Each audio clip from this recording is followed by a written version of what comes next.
Olá, pessoal aqui do YouTube. Sejam todos muito bem-vindos e muito bem-vindas ao podcast Pode Contar. Você é a dona da sua história. O podcast tem a intenção de resgatar toda a força, toda a validação, na verdade, a sua autoestima através da sua história. Porque às vezes a gente não confia em nós, a gente não valoriza o que a gente tem de melhor que está dentro da nossa história. E muitas vezes, aquela dificuldade que você está passando no momento, você pode ter certeza que as respostas estão lá atrás na sua história. É só a gente ir lá pesquisar e ver o quanto que a nossa história tem valor, o quanto que a nossa história ela é muito potente. E a gente precisa ter muita coragem para ir lá olhar e resgatar essa mulher que muitas vezes ficou apagada. E hoje, quem vem sentar aqui e contar a sua história é a Ana Cláudia. Já já ela vai se apresentar. Eu vou ler aqui brevemente, né, o currículo dela, que é muito extenso. A Ana Cláudia, ela tem 58 anos, essa mulher aqui parece que dorme no formal, vamos falar sério. Ela é advogada criminalística, pós-graduada em processo penal. Ela tem um escritório que chama-se Cajueiro e Cordeiro Advogados, que é aqui em São Paulo. Ela é mãe de 4 filhos e avó de 2 netos. E o foco dela, o principal, é trabalhar a violência doméstica e o apoio a essas vítimas. Ana Cláudia, muito obrigado por você ter aceito o convite de vir aqui contar a sua história. Então, parabéns pela coragem. E o que que você tem para nos contar desse currículo tão maravilhoso aqui que você trouxe aqui para mim? Oi, boa tarde para todo mundo. Boa tarde, boa noite, bom dia, né? Porque a gente não sabe qual o momento que as pessoas vão estar aí nos ouvindo. Então, Sol, eu acho que depois de vários momentos, várias fases que a gente vem passando na vida, chega uma hora que a gente olha e fala: cheguei aqui. E como que eu cheguei aqui? Né? Às vezes, por muitas vezes hoje na minha profissão, eu chego nos lugares e as pessoas falam: nossa, você tem uma potência de voz forte, a sua presença é forte, Isso é você verdade, passa isso eu concordo. Ó, empoderamento. para quem não conhece a Ana Cláudia pessoalmente, Ana Cláudia, você é uma mulher que você chega, né? Você tem essa presença, um posicionamento, né? Não só a voz, né? Mas você chega com esse posicionamento. E não foi sempre assim, né? Eu vou fazer um breve relato assim para mostrar para vocês aonde foi a virada de chave, né?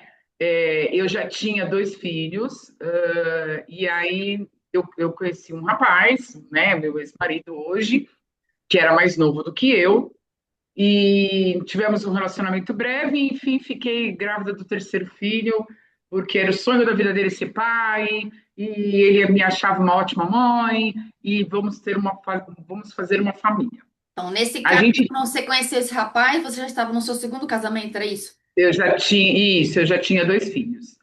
E aí, a gente fica encantada, porque é uma pessoa mais nova, uma pessoa que quer formar família, e logo na sequência eu engravidei do terceiro filho, mas já existia uma diferença social e cultural entre nós dois. Eu já tinha uma formação acadêmica, eu vinha de um trabalho de empresa familiar, e tudo, e ele vinha de uma família que eu digo assim, mais simples, mas, né? E eu não via problema nisso, como eu continuo não vendo problema nisso. Então, eu me encantei com aquela situação e nós começamos a formar uma família aí, onde os meus filhos foram aceitos por ele, enfim, tudo isso. Houve uma rejeição Você formou uma segunda família, vamos dizer assim. à segunda família. E houve uma rejeição por parte da minha família, porque as pessoas olhavam com preconceito aquele relacionamento, né? Uma vez que ele vinha do Nordeste, ele era mais novo do que eu, não tinha a mesma formação cultural. E aí o amor é lindo, você fala, não, eu tô pronta para tudo e tá, o amor Vou morar numa cabana, só que eu preciso, uma cabana de amor. exatamente, exatamente. E eu praticamente fui morar numa cabana, assim, sabe? E aí houve muitas divergências familiares. Os primeiros anos de casamento foram muito, eu digo que foram muito positivos. Eu aprendi muito, assim, eu tive um crescimento pessoal muito grande. Só que as coisas começam a acontecer e você não percebe, porque você acha que aquilo são sinais de amor. Tipo o Então eu quê? fui prestar um concurso na prefeitura na época, e eu já tinha formação acadêmica, e ele falou para mim: não, você não vai ser professora, porque eu sou vigia, então você não vai ser mais do que eu. Então você presta um concurso para ficar no mesmo patamar do que eu. E aí, naquele momento, para você demonstrar aquele amor, né, aquela situação toda, eu falei: não, tá tudo certo. E aí eu fui prestar concurso para ser agente escolar. O que que é o agente escolar? Trocando em miúdos, o agente escolar é o faxineiro da escola, ok? E aí eu fui, prestei concurso, obviamente que eu passei muito bem colocada, porque eu já era graduada, e fui trabalhar como agente escolar numa escola pública na periferia de São Paulo, porque a gente foi morar na periferia de São Paulo. E aí, por que que eu estou dando essa introdução? Porque a gente vai se sujeitando a situações que a gente acha que são provas de amor. E aí, assim, tinha muitos ciúmes, tinha muito. Naquela época não tinha WhatsApp, então, se ele ligasse na escola e as pessoas não me achassem na escola, quando eu chegava em casa, aonde você estava, porque todo mundo te procurou, porque ninguém te acha, que não sei o quê, taranã, e aquelas discussões que você olha e fala assim: ai, como o amor é lindo, como ele me Ai, ama, ele não como vive ele me sem mim, ama, como ele se preocupa comigo. ele não vive sem mim, né? Nós tivemos dois filhos. E aí começaram as traições, né? As traições, o controle financeiro, porque eu não sabia controlar o dinheiro, que eu era funcionária pública efetiva, né? Então, é, a gente fazia os empréstimos consignados para ter uma vida que a gente não suportava ter. E aí tinha o controle, assim, o dia do meu pagamento, 6 horas da manhã, eu já estava no caixa eletrônico para sacar o dinheiro. Pode ir trabalhar, que eu vou pagar as contas para você, Ele né? falava isso. E ele falava isso: eu vou pagar as contas, vou fazer compra de mercado, vou não sei o quê. E aí eu falava: ai, gente, que bom, não preciso me preocupar com nada, ele faz tudo, né? Ele faz tudo. Aí ele ficou desempregado um período, você não precisa fazer nada. Eu lavo, passo, cozinho, arrumo a casa, com o meu salário, né? Hoje eu vejo com o meu salário. E aí eu fui descobrindo as traições, né? E aí para toda traição tinha uma desculpa.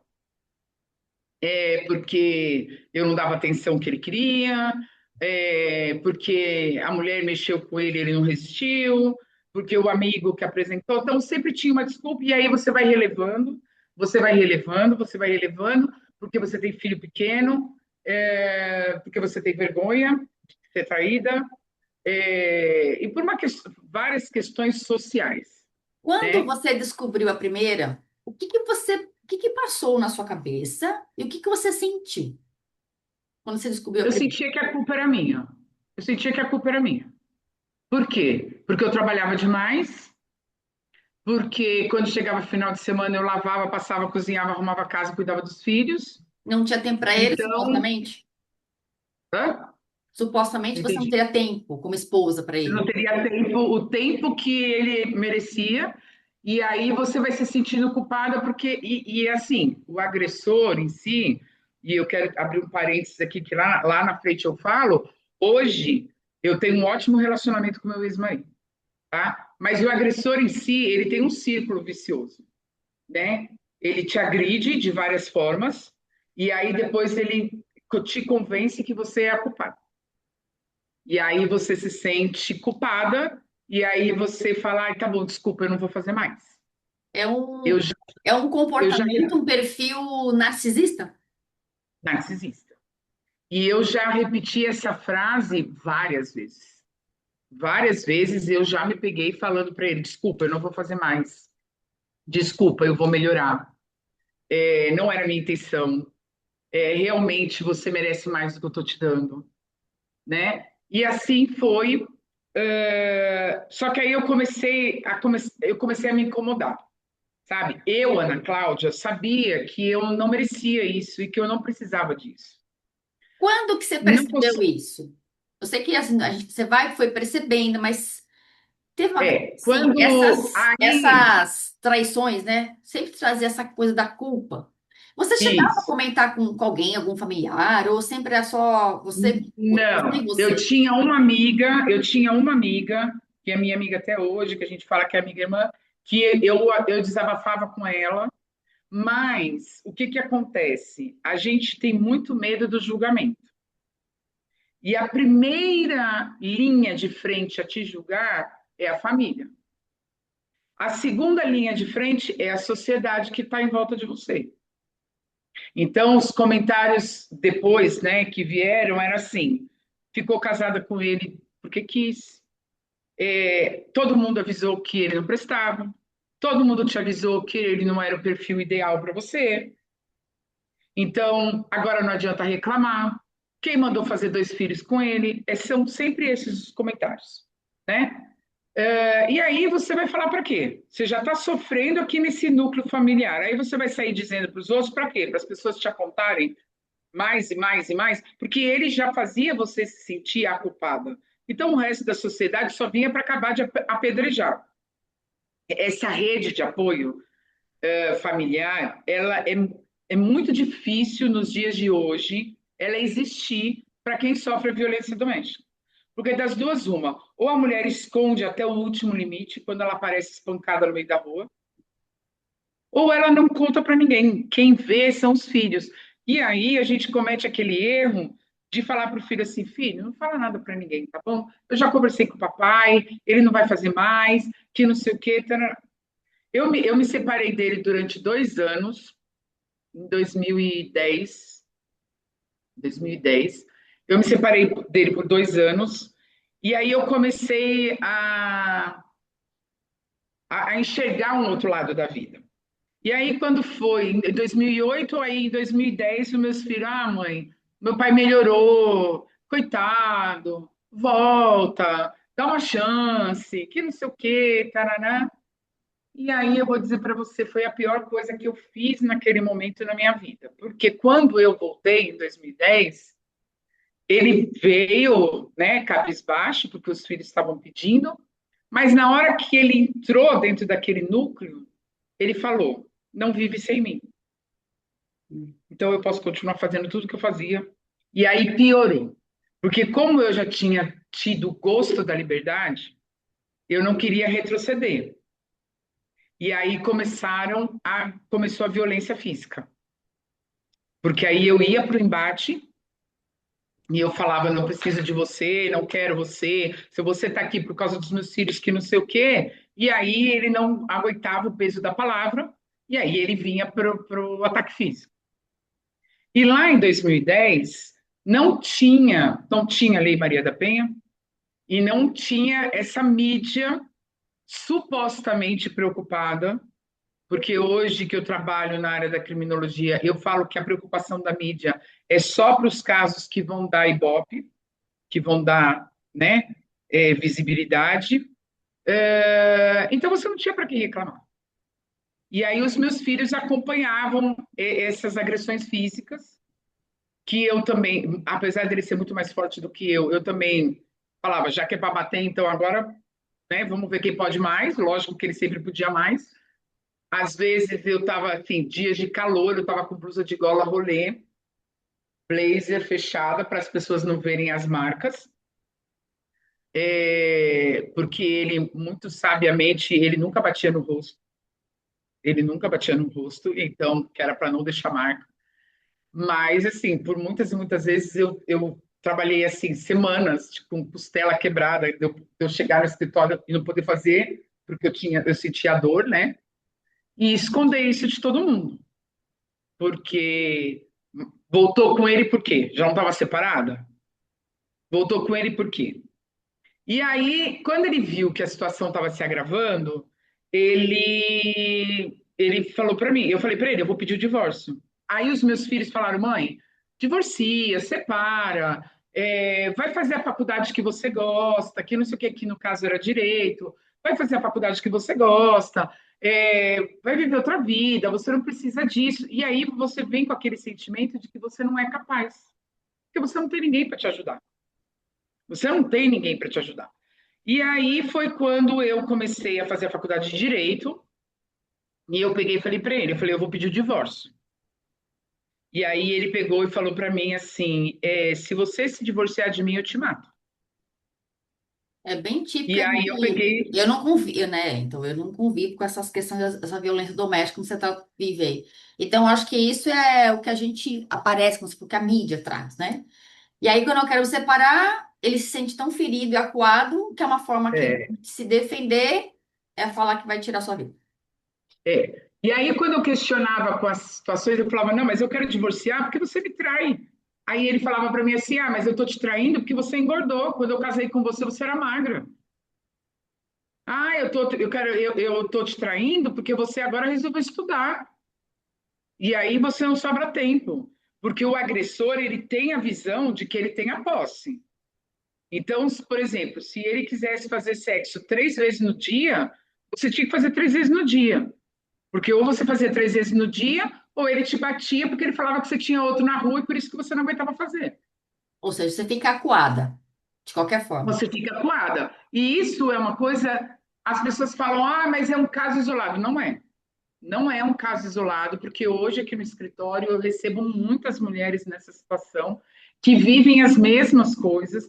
E quando eu falo para elas, calma, eu já vivi isso, elas desatam a chorar porque elas não acreditam. Elas falam, não, doutora, mas eu sou advogada. Eu falo, mas eu já vivi isso, né? E os meus filhos não sabem dessa, né, dessa particularidade, dessa intimidade, não sabiam, né? Porque você mantém aquela família margarina, né? Todo mundo lindo, feliz, festa de aniversário, todo mundo bem vestido. Ele evitava, quando as pessoas chegavam na minha casa, ele era o marido perfeito. Quer um café? Vou fazer um bolo de milho enquanto vocês conversam. E aí ele ia para a cozinha, fazia um bolo, porque ele cozinha muito bem, né? Ele fazia um bolo, ele preparava um café, colocava uma mesa maravilhosa, e as pessoas falavam para mim, gente, é o marido perfeito. O cara sabe fazer bolo de milho. E aí você ficava olhando assim, eu falava, né? Pagando aquela demência, que eu falo que fica pagando demência, né? Concordando. E aí a chave foi que eu falei, vou pedir o divórcio. Vai matar? Já que vai matar, então mata logo de uma vez, porque assim a gente acaba logo com isso, Porque também, de né? uma Eu certa fazia faculdade. forma, você estava vivendo uma morte em vida. Estava morta em vida. Morte em vida, porque Já você não tava, na tem verdade, você já estava vontade. morta. Exatamente.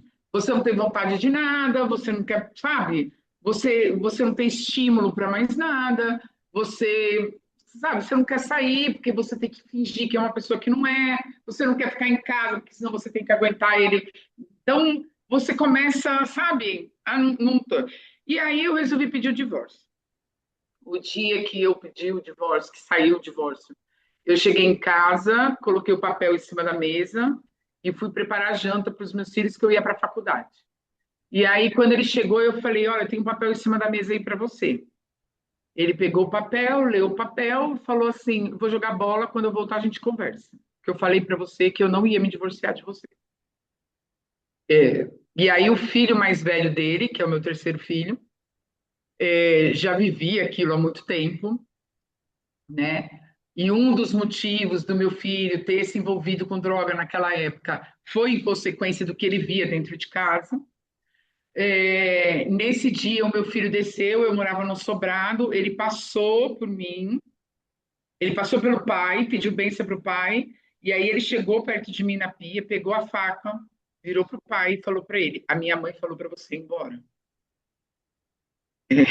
Foi um dia muito forte na minha vida, porque era o meu filho de 16 anos, e que não tinha força física para rebater no pai, né?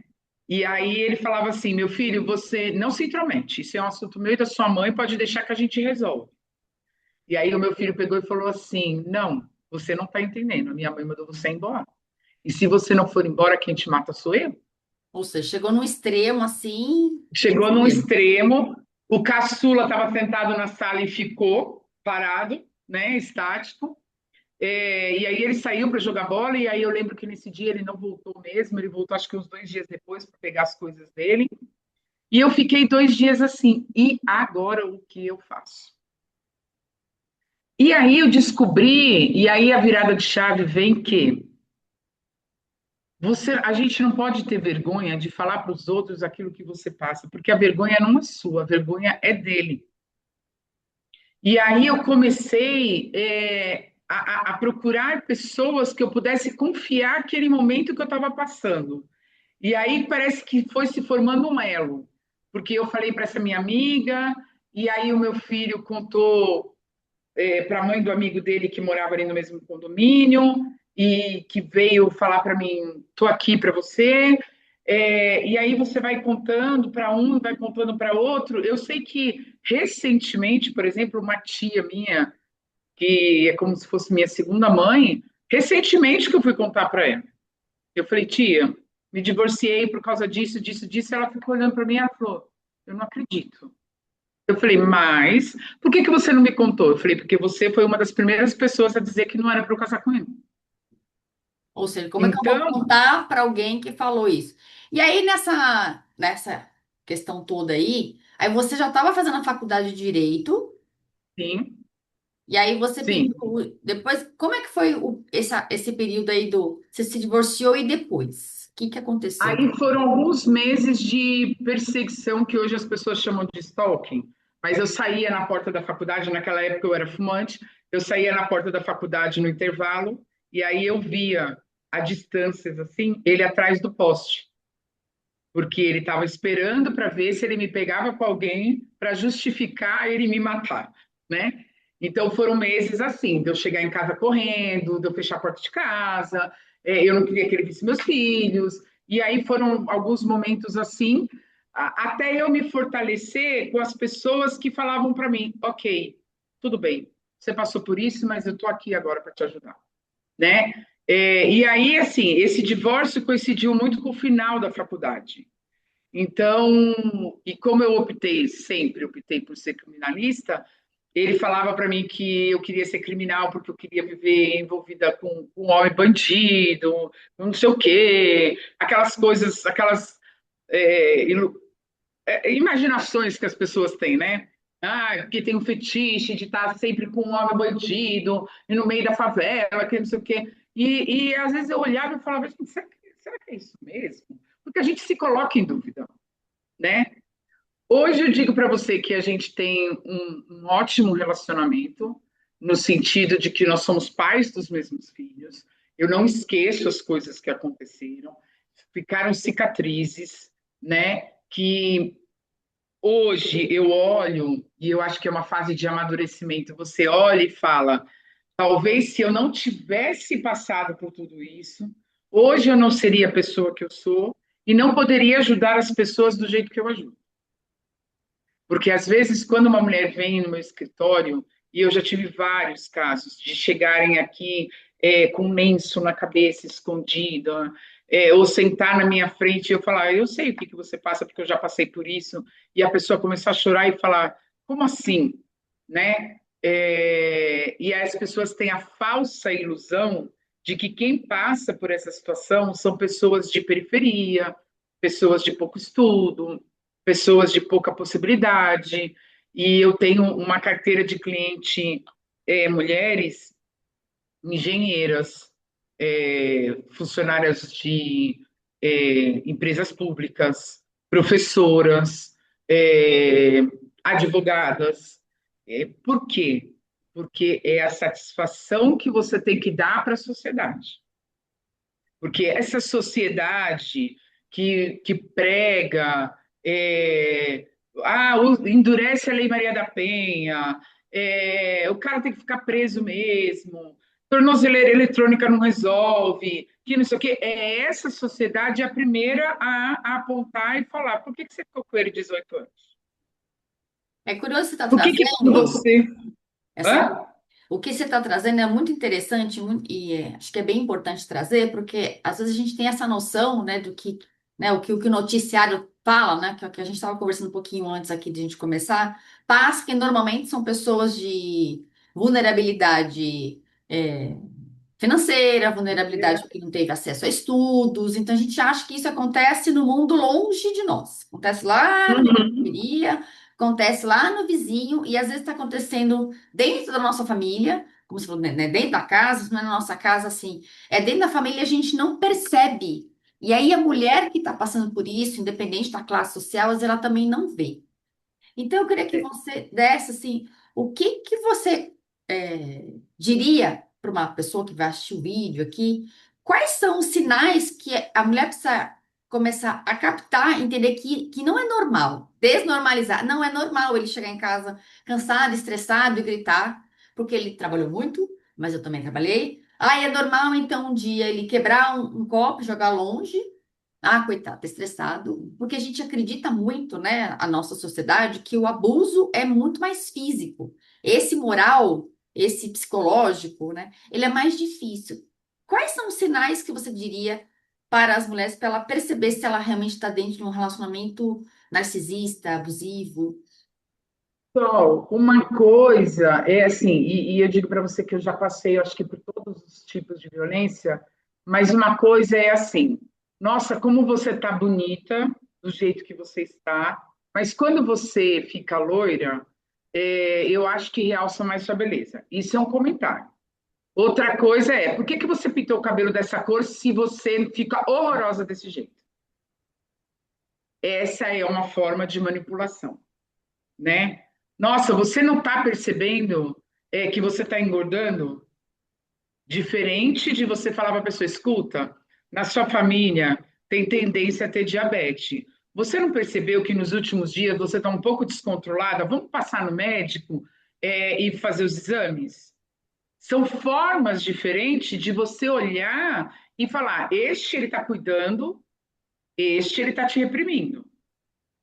Porque cada um fala de um jeito. Não, cada um fala de um jeito.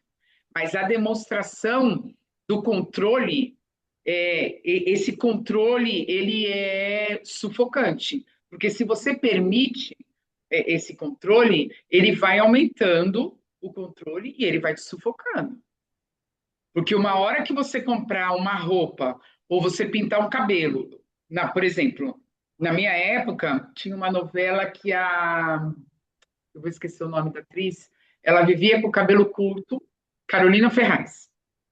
Ela era namorada do Eduardo Moscovski, eles andavam de helicóptero e ela tinha o Sei. cabelo curto. E ele chegava em casa e ele falava para mim: seu cabelo já cresceu, você não vai cortar o cabelo? Porque eu gosto do cabelo igual da Carolina Ferraz. E eu, para fazer ele feliz, para demonstrar que eu amava ele, eu cortava meu cabelo curto. Hoje, agora não, mas recentemente, a minha sócia, às vezes ela falava para mim assim: ai, Ana, por exemplo, vou dar um exemplo assim. Ah, eu consultei a conta bancária do escritório e tem uma saída de R$ 60. Você sabe? Eu falava, não fui eu. Ela falava, mas eu não estou dizendo que foi você. Eu falava, não, então procura quem é, porque não fui eu que gastei. Você acha que eu ia gastar sem. Eu estou dando um exemplo assim. Você acha que eu ia gastar sem falar com você? Ela falou, mas eu não. Ela falou, eu só estou te perguntando. Por quê? Porque o salário era meu, o cartão era meu, mas ele queria saber exatamente aonde ia cada R$ 1. E aí você ficou, né, com esse, vamos dizer E assim, trauma. você coloca isso dentro de você como se estivesse todo mundo te controlando. Você tem que dar satisfação. Por que que você não atendeu o telefone? Então, quando o telefone tocava, eu já pegava o telefone, e aí a minha sócia também, uma colaboradora muito mais nova do que eu, ela tem a idade da minha filha, ela falava para mim assim: você não é obrigado a atender o telefone na hora que as pessoas te ligam. Ela Ou falava, depois seja, das você sete não da está mais noite, naquele universo que você estava. exatamente, e ela falava para mim, assim, você não precisa atender o telefone na hora que o telefone toca, deixa o telefone tocar.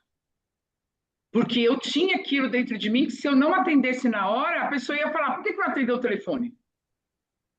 Entendeu? Então, são algumas coisas. Eu tenho uma amiga de profissão que toda vez que a gente saía para ir numa audiência, para ir num lugar, o marido dela ligava de vídeo. E aí ele falava, ai, como você tá bonita, que não sei o quê. Ai, você tá onde? E aí ela falava assim, ai, eu tô com a Ana, a gente tá indo no fórum, que não sei o quê. E aí um dia ela desligou o telefone e eu falei para ela assim, ele não quer saber se você tá bonita. Ele tá ligando para saber se você tá comigo, se tem mais alguém no carro. E ela falou, imagina, que isso? Eu falei, eu tenho certeza, eu já vivi isso. Na minha época não tinha WhatsApp, na minha época não tinha coisa, mas era ligação. Se você não atendia rápido é porque tinha alguém do seu lado. Ou então ele falava, aonde você está? E eu falava, ah, estou em tal lugar. Só que aí, de repente, eu saía para ir na padaria. E ele ia naquele lugar. Ele falava, não, eu cheguei lá e você não estava lá. Então, essas coisas que as mulheres podem entender que é um cuidado, é um carinho, pode ser uma manipulação, é isso? Pode ser uma manipulação. Pode É ser uma uma coisa muito manipulação. sutil da mulher. É uma coisa muito sutil. E às vezes usa os filhos para fazer essa sutilidade. Tipo o quê? Principalmente quando os filhos estão numa idade, eu digo entre 10 e 16 anos, porque a criança está indo para a adolescência, ela está disputando poder ali com aquela pessoa, Sim. porque a menina ela disputa poder com a mãe, o menino disputa poder com o pai, e aí, assim, a parte que quer manipular, ele sabe como ele controla essa criança. Ai, o papai, eu estou falando papai, mas assim, acontece muito também da mulher ter essa postura. Ai, o papai queria falar com a mamãe para ver o que que a gente ia comer fora hoje, mas o papai ligou e a mamãe não atendeu. Você sabe onde a mamãe está? Sabe? E aí, às vezes, a criança ela tava lá embaixo, conversando com o porteiro. E aí ele faz as maiores fantasias do mundo, entendeu? Então eu acho que esses sinais sutis são extremamente importantes. Eu acho que não dá para as pessoas guardarem para si. Fala para os outros, porque quando você está inserida na situação, você não enxerga. Ah, mas todo homem que cuida de mim, ele é manipulador, ele é agressor. Não, não é todo homem. Mas a gente ainda está numa cultura machista, a gente ainda está numa sociedade preconceituosa. Então, é assim, a gente tem que se policiar em dobro, porque qualquer coisa que a gente faça ou deixe de fazer, ou a gente fale ou deixe de falar, a culpa ainda recai em cima da mulher. Alguma Porque coisa você... você fez para ele cometer tal ato, para ele fazer. E a gente tem, você está falando essa coisa, né, da sociedade, né, que tudo que acontece é relacionado à culpa, sempre recai para a mulher. Se os filhos não são bem educados, vamos dizer Uhum, assim, né? Então, porque isso. não teve, você não olhou, não é uma boa mãe. Se o filho cai na Uhum. escola, a escola liga para a mãe. Se acontece alguma coisa fora ali, né? O filho está doente, é sempre a mãe, a mãe, a mãe. Ah, E isso é, tem mudado, né? Tá mudando aos poucos. tá mudando. Agora você, né, como advogada que trouxe a sua história, né, usou a sua história para contribuir com pessoas, porque o que que você poderia ter feito? Fico com isso para mim, vou continuar trabalhando como funcionária pública e cada um que cuide do seu. Que momento que você entendeu que eu preciso salvar vidas? E trabalhar com a sua dor se transformou no seu maior potencial. Quando eu percebi que as pessoas não têm a rede de apoio. Quando eu percebi que as pessoas, assim, e aí vai de características, porque eu sou uma pessoa muito expansiva, muito, né, falo mesmo, isso aqui, mas nem todo mundo é assim, as pessoas são retraídas, porque nós, mulheres, não fomos educadas para ser o centro das atenções quando entram no lugar. E aí eu comecei a perceber que as mulheres, elas não tomavam a atitude de sair dessa situação porque elas não tinham rede de apoio. E eu tenho muitas clientes hoje que falam para mim e para a Priscila assim: se não fosse vocês, eu não tinha saído dessa situação. Por quê? Se eu sair de casa, eu vou perder meus direitos. Se eu sair de casa, ele vai tomar meus filhos. Se eu sair de casa, eu não tenho como voltar a trabalhar.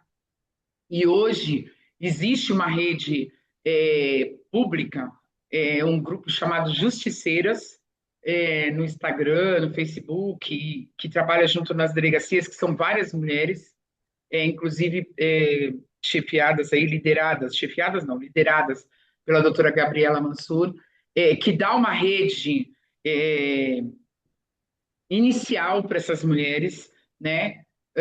As delegacias não cuidam das mulheres, as delegacias não cuidam das As mulheres, delegacias tradicionais, não. nem a das mulheres. Estou me comprometendo a falar aqui, mas eu sou prova viva disso. Não, porque assim, o Estado ainda precisa suprir muitas necessidades nessas delegacias. As mulheres chegam nas delegacias com crianças e você não tem como alimentar essa criança, você não tem como ficar ali, você fica numa fila de espera. Eu já falo assim, ó, segunda e terça você nem vai para a delegacia da mulher, porque parece fila do INSS, porque os maiores índices de violência acontecem nos finais de semana e É, feriado. você está em casa, ele bebeu, de repente. É, exatamente. Está mais ocioso, vigia mais, cuida mais. As delegacias das mulheres, no meu ponto de vista, é uma opinião pessoal minha como profissional, elas deveriam ser totalmente atendidas por mulheres, porque quando você chega num balcão de delegacia da mulher e você dá de cara com um homem, você já recua, Você tem vergonha? O né? que que vai pensar de mim? O que que é homem, né? Exatamente. Ele não vai me entender. Eu já tive situações uma vez, e eu estava acompanhada da doutora Priscila, a minha sócia, ela cuida da parte de família, né? Então, quem cuida da parte de violência sou eu e ela traz o problema do divórcio, e aí, quando tem essas agressões, medida protetiva, a gente trabalha junto nessa área. A gente já entrou numa delegacia uma vez, isso há alguns anos atrás, há uns 8 anos atrás, onde eu cheguei com a mulher na delegacia, e aí a atendente veio, eu falei, olha, eu preciso fazer um boletim de ocorrência, ela não sei o quê. Aí a atendente virou para minha cliente e fez assim, mas o que que você fez para ele te bater? Ou E seja, aí, na existe um hora, preconceito da mulher com a mulher. com a mulher. E aí, na hora, e isso há muito tempo atrás, eu tinha menos filtro do que eu tenho hoje. Na hora, eu fiz assim: como assim o que ela fez? Qualquer coisa que ela tivesse feito. E aí foi um escândalo, porque eu comecei a gritar. Eu falava: gente, como assim? A pessoa vem na delegacia da mulher e é recebida desse jeito. Blá, blá. Enfim, hoje a gente já tem uma outra estratégia. O que eu puder evitar de uma cliente minha ir na delegacia, eu evito. Eu vou, eu faço, eu acompanho. A gente aqui tem um trabalho muito acolhedor no escritório. Eu e a Priscila, a gente tem esse trabalho acolhedor, porque a gente viu que é esse o pontapé inicial para ela falar: posso ir, que alguém está me dando um resguardo, Tá te dando um apoio, resguardo. está É, tendo um apoio. e tudo isso que você trouxe, né? Qual que foi o seu grande aprendizado? Ah, eu sou tão feliz sozinha. A gente consegue se suprir, a gente consegue se abastecer, a gente consegue ser feliz. Os nossos filhos nos admiram mais. As pessoas olham para você com outro olhar. É assim, dá para evitar 100%? Não dá. Eu falar para você que a gente olha para um homem hoje, ou para um companheiro, alguma coisa, e fala assim: ah, não, com esse eu não vou ter problema. Não, não existe a fórmula secreta, tá? Não, não dá para dizer alto, baixo, magro, gordo, feio, E bonito, também nem rico, tem como pobre. controlar, né? São Não situações que tem, vão acontecendo ao longo da vida. Isso é não tem. incontrolável. Mas algumas coisas que eu hoje não abro mão, assim, o que eu gosto é o que eu gosto. Se você gostar junto comigo, bem. Se você não gostar junto comigo, amém. Fica aí onde você está, que eu vou fazer o que eu quero. Respeita meu espaço. Eu acho que isso foi uma coisa que eu hoje olho para o meu ex-marido com um olhar de nós somos avós dos mesmos netos, somos pais dos mesmos filhos. Mas eu olho para ele hoje e falo, não dava naquele. Hoje ele é uma pessoa bem melhor. Os meus filhos falam, meu pai melhorou muito. Eu falei, mas deixa ele lá no canto dele. É, deixa, tá tudo certo. É, mas eu falo assim, hoje eu olho para ele e falo assim, você fez porque eu permiti que você fizesse. Eu acho que essa é a principal lição. Você permitir que o outro seja dono da sua felicidade. Eu não sou feliz assim. Ah, mas eu gosto dele. Beleza, então você chama ele e fala, querido, para eu ser feliz, eu preciso disso, disso, disso. Você pode me dar? Porque se você não pode me dar da forma como eu acho que eu vou ser feliz, então vamos ser amigos. Vamos ser pai dos mesmos filhos, né? Vamos. Ah, eu preciso dar satisfação para a família? Não, não preciso. Eu preciso dar satisfação para os meus filhos, né? Então, eu acho que assim não dá na mão dos outros o direito à sua felicidade. Porque hoje, eu ainda brincando, eu às vezes brinco com as minhas clientes para descontrair, eu falo, Demorou para eu pensar assim, né? Mas eu falo assim, gente, o sexo é uma coisa que você não vive, você não é imprescindível na sua vida. É importante, mas você não morre por causa disso. Você vai conhecer pessoas que lá na frente talvez te dê uma outra forma de carinho que necessariamente não precisa ser um controle sexual, um controle pessoal, um controle emocional, sabe? Ah, eu não gosto de fulano. Ah, mas eu gosto. Não, mas como que você gosta? Se eu não gosto, você não gosta. Entendeu? Então, esse tipo de controle que dá a característica de que a família perfeita, ela pensa igual, ela age igual, ela vive igual. Entendeu? Então, para você passar a imagem para a sociedade, para a sua família, de que tudo é legal, você precisa concordar com tudo. Entendeu? Então hoje eu vou almoçar na casa da minha mãe, mas eu não quero ir almoçar na casa da minha sogra. Então tá bom, então vai você para sua mãe, eu vou para minha. Ah, Essa mas você não coisa, né, dirige. que você está trazendo, né, acho que é muito importante para a gente ir caminhando aqui para o final. Assim, o outro só faz com a gente o que a gente Aquilo que a permite. gente... Se eu, primeira vez, mas coitado, né? Ele bebeu um pouquinho mais, a gente estava numa festa, então ele tá um pouco mais exaltado, melhor ele deixar dormir, amanhã é outro dia.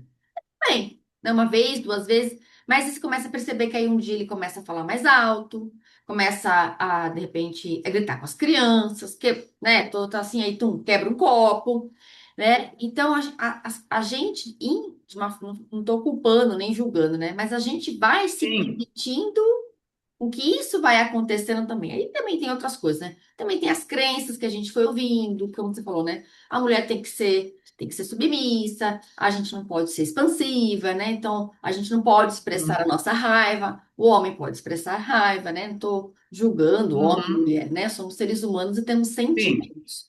Mas nós não somos sim. estimuladas a colocar para fora muitas vezes o que a gente pensa. E aí vai ficando nesse lugar, né? Então, eu permiti aquilo a primeira vez. Como é que eu saio desse E engodo? uma coisa muito importante, só que eu lembrei agora, é assim: eles vivem da ameaça, mas efetivamente, quando você bate de frente, ele recua. Mas o que eu sempre falo para minhas clientes é assim: não ameaça e não faça. Quando você disser eu vou fazer, faça. Porque se ele perceber que você ameaçou e você não fez, aí você perdeu peça de jogo, né? Então, e quando você fala eu vou pedir o divórcio, e eu ligo, às vezes, porque eu sempre tento o acordo antes de ir para a justiça, né? Porque eu acho que emocionalmente a gente ganha muito. Quando eu ligo e falo, olha, eu sou advogada de fulana, estou entrando em contato, porque ela me procurou para pedir o divórcio. Como assim, doutora?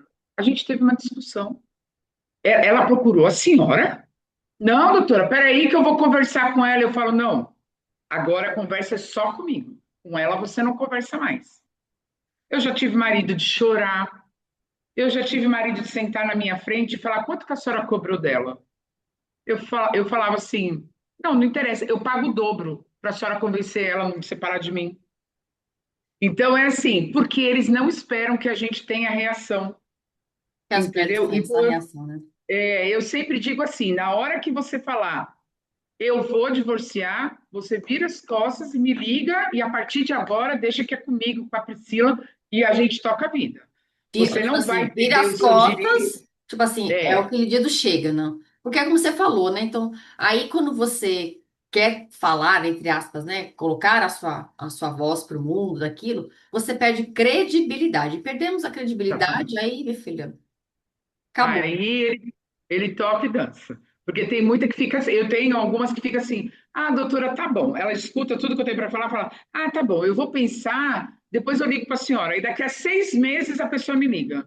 Doutora, piorou muito a situação. Porque eu fui conversar com ele, eu falo, lógico, as pessoas envolvidas emocionalmente não podem conversar. Você deixa que os profissionais, né, se conversam tudo, Habilitados, porque né? tem sentimento envolvido. Tem Uhum. criança, tem história, tem uma vida que você viveu com aquela pessoa e nada vai mudar. O que você tem que mudar é daqui para frente. E aí a sua postura é a postura de não permitir que o outro tome conta de você.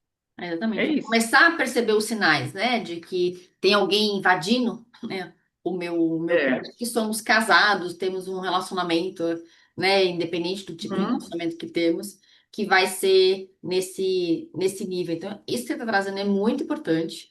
Eu acredito que, né, essa história que você está trazendo, que ela abra os olhos, abra a mente, né, de muitas mulheres, porque, como a gente fala, né, se a gente acha que uhum. acontece no vizinho, acontece lá É, longe, lá na periferia, acontece lá na novela, no filme, mas na minha casa, imagina, na minha família, não, tá errado.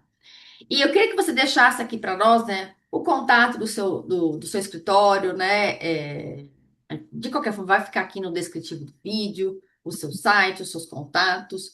Então, passa o seu contato. Se alguém estiver assistindo, está passando por isso, ou está assistindo, sabe que tem uma amiga, vai lá. A primeira coisa que eu acho que a gente precisa fazer, é uma coisa que nós mulheres estamos aprendendo ainda, né? A gente se acolher, como você uhum. trouxe, né? Chega na delegacia da mulher, eu quero ser acolhida por outra mulher, e ela traz essa frase, né? O que que você fez para ele te bater? Então, nós mulheres, nós não fomos ensinadas a sermos unidas, a nos acolhermos, a gente está sempre colocando a outra como uma rival. E não, né? Uma Essa rival. sororidade, né? Que ela seja É, realmente efetiva. Eu vejo muito disso, né, nos meus atendimentos, nas mentorias, o quanto que às vezes a mulher ela se sente um pouco, ai, mas a outra mulher vai me julgar. O que que vão pensar de mim? Né, falando assim, né? O que a outra vai pensar não é sobre mim. O que o outro pensa de mim é o que a pessoa tem dentro dela. é, Então, vá ser feliz, exatamente. busque sua felicidade, independente da idade que você tem, se você é jovem, se você já tem mais de 60, mais de 70, sempre existe momento, a hora para a gente ser feliz. Não, a vida passa e ó, a vida passa que meio morta, né? Eu passei morta durante a vida e a morte não é só do corpo, mas muitas pessoas estão morrendo em vida. Então, deixa o seu contato aqui, Ana Cláudia. Deixo. O meu celular particular é o 11, né, DDD de São Paulo, 98689-2669. Tá. Pode me mandar mensagem pelo WhatsApp. Às vezes, olha, eu só queria tirar uma dúvida, e não tenho condições de pagar um advogado, mas eu queria uma orientação. A gente faz essa orientação sem problema nenhum. Aqui no escritório, o telefone físico é 311, né? 3213-3896. E aí a gente tem todo o suporte também para atender, passar para as pessoas que podem estar auxiliando. A gente tem uma página no Instagram, pode chamar no direct, é o Cajueiro Cordeiro, e tem vários posts lá, várias orientações, e aí de repente chama no direct e a gente consegue estar dando orientação. Às vezes, muitas mulheres também deixam de procurar ajuda porque falei, eu não consigo suportar esse custo. E hoje a gente tem experiência assim, primeiro vamos resolver o problema, depois a gente vê o que que a gente faz. É, Isso que é importante, é. tá Então, bom? Ana Cláudia, muito obrigado por ter vindo Obrigada a aqui você. contar essa história assim, tão superação, né? De tanta coisa que você passou, você poderia estar lá, ai meu Deus, a minha vida, você não sabe, ficar naquele drama, naquele lugar da vítima, ele sendo seu agressor, você continuar como vítima, infeliz. Que bom que você É, teve coragem, né, de tomar as rédeas da sua vida, de ser dona realmente da sua história e, principalmente, transformar essa dor em lugar de eu agora com essa dor, eu transmuto ela e eu consigo então ajudar muitas mulheres. E toda isso. arrepiada, emocionada, a sua história realmente ela é incrível. E a sua história, literalmente, ela vai salvar muitas vidas, porque eu tenho certeza que tem muitas Obrigada. mulheres que estão vivendo em relacionamentos tóxicos, elas estão vulneravelmente, ou a parte financeira, ou é a parte emocional, ou porque elas não têm têm essa vulnerabilidade de não se sentir apoiadas. Então agora já tem com quem você ter esse apoio, já tem esse acolhimento aqui que ou a Ana Cláudia ou o pessoal lá do escritório dela com certeza vai te auxiliar. Se você ouviu essa história, se você gosta desse tipo de conteúdo, já clique aqui em curtir, compartilha essa história tão importante com outras mulheres, porque às vezes a gente fica compartilhando só vídeos engraçadinhos, né? Gatinho, cachorrinho, notícia ruim. Então, esses vídeos daqui do podcast, né, tem histórias tão importantes que podem salvar vidas, salvar a sua vida. Se não salva a sua, você pode ter certeza que pode salvar a vida de uma outra mulher que está lá em silêncio, não sabe nem como sair daquele lugar. Então, Ana Cláudia, obrigada. Obrigada a você pela oportunidade, viu? Imagina, eu que Até agradeço. logo. Beijo para vocês, até o Beijo. nosso próximo podcast. Até logo.